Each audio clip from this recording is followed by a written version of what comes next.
Hardcore Gaming 101 describes Catrap as one of the finest Game Boy games you've probably never played, and I think I'd have to agree with them.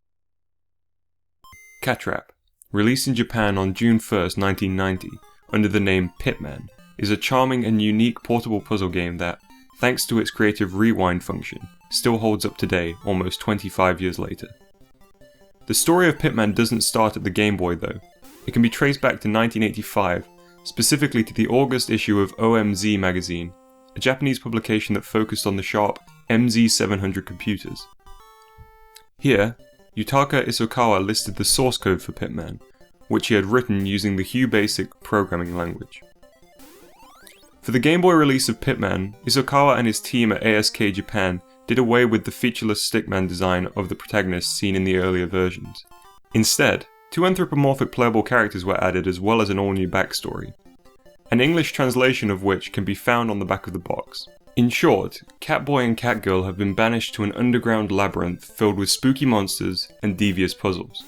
It's our job to guide them through the maze in the hope that they can escape and ultimately reverse the effects of an evil curse. We are left to assume that the curse refers to the cat-like appearance, although the details of the curse aren't specifically mentioned.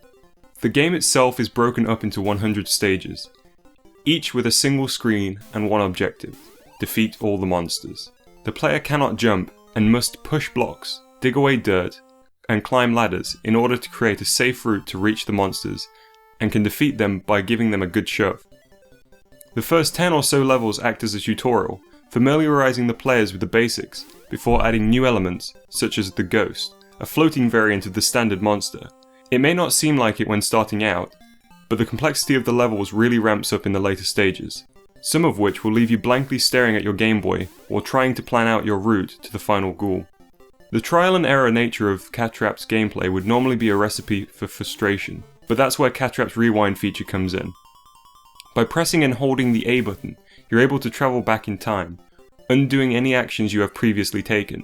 This one feature instantly negates the painful situation of making a mistake that will leave the puzzle unsolvable, forcing you to restart. Although rewind functions are a more common sight in today's games such as 2008's Braid and the recent entries in the Grid Racing series, it was fairly revolutionary at the time, and one of the key elements that makes Catrap feel fresh today.